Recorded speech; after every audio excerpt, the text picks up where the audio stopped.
ਮੀਆਂ ਸਾਹਿਬ ਮੁਬਾਰਕ ਹੋਵੇ ਤੁਹਾਨੂੰ। ਖੈਰ ਮੁਬਾਰਕ। ਤੁਸੀਂ ਉਮਰਾ ਕਰਕੇ ਆਏ ਹੋ, ਅੱਲਾਹ ਤਾਲਾ ਦਾ ਘਰ ਦੇਖ ਕੇ ਆਏ ਹੋ, ਤੇ ਸਾਨੂੰ ਫਿਰ ਕੋਈ ਮਦੀਨੇ ਦੀ ਗੱਲ ਹੀ ਸੁਣਾ ਦਿਓ। ਬੜੀ ਮਿਹਰਬਾਨੀ, ਅੱਲਾਹ ਪਾਕ ਤੁਹਾਨੂੰ ਸਲਾਮਤ ਰੱਖੇ ਮੇਰੇ ਭਰਾਵਾਂ ਨੂੰ।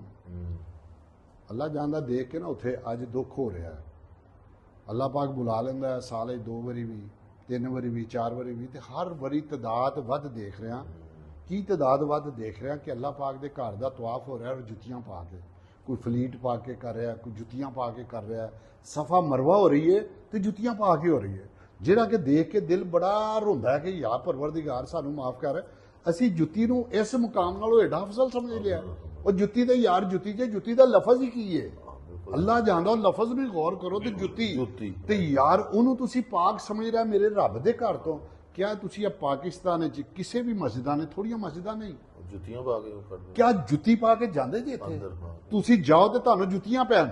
ਅੱਲਾਹ ਜਾਣਦਾ ਲੋਕੀ ਜੁੱਤੀਆਂ ਮਾਰਨ, ਤੁਹਾਨੂੰ ਕੋਈ ਜਾਨ ਨਾ ਦੇਵੇ।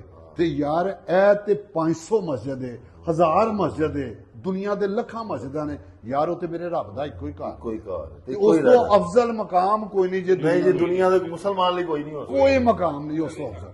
ਤੇ ਯਾਰ ਜੁੱਤੀ ਨੂੰ ਉਹ ਦਿਲ ਤੇ ਪਾਕ ਹੁੰਦੇ ਨਹੀਂ ਪਏ, ਤੁਸੀਂ ਯਾਰ ਉਸ ਮੁਕਾਮ ਨਾਲ ਉਹ ਜੁੱਤੀ ਆਪਣੀ ਅਫਜ਼ਲ ਸਮਝ ਲਈਏ, ਜੁੱਤੀ ਪਾਕ ਸਮਝ ਲਈਏ।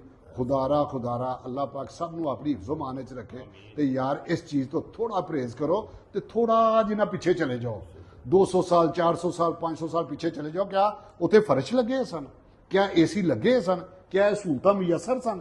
ਯਾਰ ਕਿੰਨੀਆਂ ਤਕਲੀਫਾਂ 'ਚ ਕੰਮ ਹੁੰਦਾ ਸੀ। ਤੇ ਅੱਜ ਅਸੀਂ ਐਡੇ ਸੋਲ ਹੋ ਗਏ ਕਿ ਬਗੈਰ ਜੁੱਤੀ ਤੋਂ ਅਸੀਂ ਰੱਬ ਦੇ ਘਰ ਦਾ ਤਵਾਫ ਹੀ ਨਹੀਂ ਕਰ ਸਕਦੇ। ਅੱਲਾਹ ਪਾਕ ਸਾਨੂੰ ਸਭ ਨੂੰ ਹਦਾਇਤ ਦੇਵੇ ਤੇ ਸਭ ਨੂੰ ਆਪਣੀ ਹਿਫਜ਼ੋ ਮਾਨੇ 'ਚ ਰੱਖੇ।